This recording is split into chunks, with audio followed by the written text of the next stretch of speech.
Сәлем балақай, қалың қалай? Менің атым Қаламқас. Мен сенің ағылшын тілі мұғаліміңмін. Біз бүгін ағылшын тілін үйренуді бастаймыз.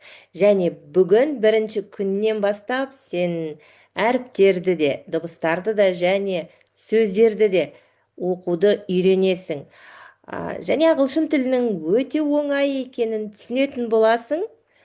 Сондықтан бастайық. Бисмилля деп. Ең бірінші біз ағылшын тілінің әріптерін үйренеміз. Қазір мен экранға әріптерді шығарам. Саған көрініп тұр деп ойлаймын. Ең бірінші әріп мынау A деген әріп. Яғни бұл әріптің атауы, иә? Бұл әріптің жазбаша түрі мынау кітапта жазылатын түрі, иә? A деген әріп. A. Кейбіреулер бұл әріпті шатастырып А деп айтады. Қазақ тіліндегідей, орыс тіліндегідей. Жоқ. Бұл А деген әріп емес, бұл A деген әріп. Келесі әріп бізде B. B. Созып айтамыз кішкене. B емес. B. Келесі әріп C. Бұл да созылады. C. Келесі әріп А.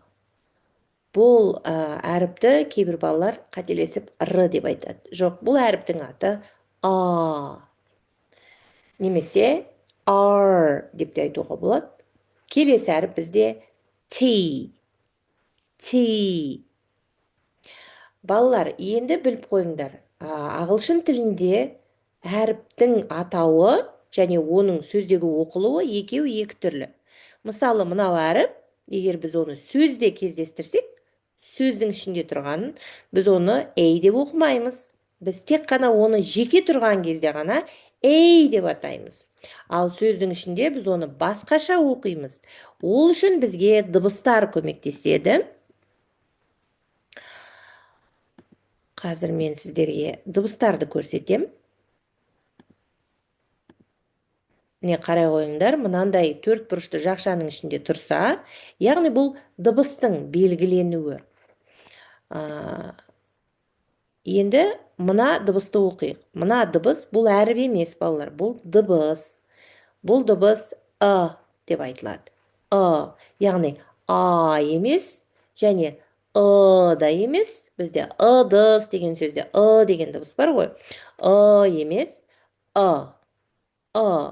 деген дыбыс. Мысалы, міне мына жерде сөзде, міне мынау әріп A деген әріп, бірақ біз бұны A деп оқымаймыз. Мына сөзде бұны деп оқимыз. иә? Келесі дыбыс бізде деген дыбыс. Тура өзіміздің қазақ тіліндегі дыбысы. Әліппе, әкел, әтеш деген сөздердегі сияқты. Дыбысы. Дыбысын айту үшін жағымызды ашып айтамыз, иә? Деп айтамыз. Міне, мысалы, мына сөзде, мына ортасында тұрған деген әріп бізде деп оқылады екен. Деп оқылады. Келесі дыбыс К дыбысы. К. Мысалы, міне, мынау С әрпі мына сөзде К деп оқылады. Яғни К. Және келесі дыбысымыз бізде Т дыбысы. Яғни Т әрпі бізге Т дыбысын береді екен. Ал енді мына сөзді толық оқып көрейік. Cat. Мысық деген сөз, иә? Яғни жазылуы бұлай, ал оқылуы cat. Яғни балалар осы транскрипцияны білу, мына дыбыстардың қалай оқылатынын білу сіздерге бірден ағылшын тілін қатесіз дұрыс оқуға үйретеді. Сондықтан дыбыстарды біліп жүріңіздер. Келесі дыбыс бізде Б дыбысы. Б. Мысалы, мына сөзді оқып көрейік. Bat. Келесі дыбыс дыбысы.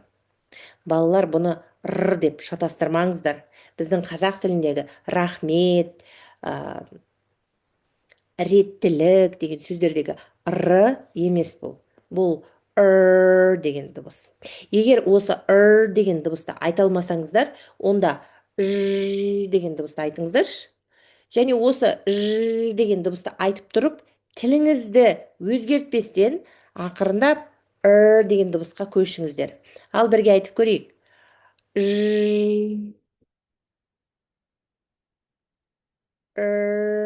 Деген дыбыс осы деген дыбыста тіліңіз қалай тұрады, тура сондай қылып айтсаңыздар дыбысы шығады.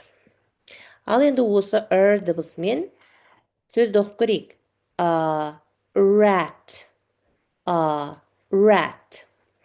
Сонымен балалар, біз әріптерді, дыбыстарды үйрендік, және мынандай үш сөзді дұрыс оқуды үйрендік, иә? Cat, мысық, bat, жарғанат, rat, егеу құйрық. Балалар, сіздерге тапсырма.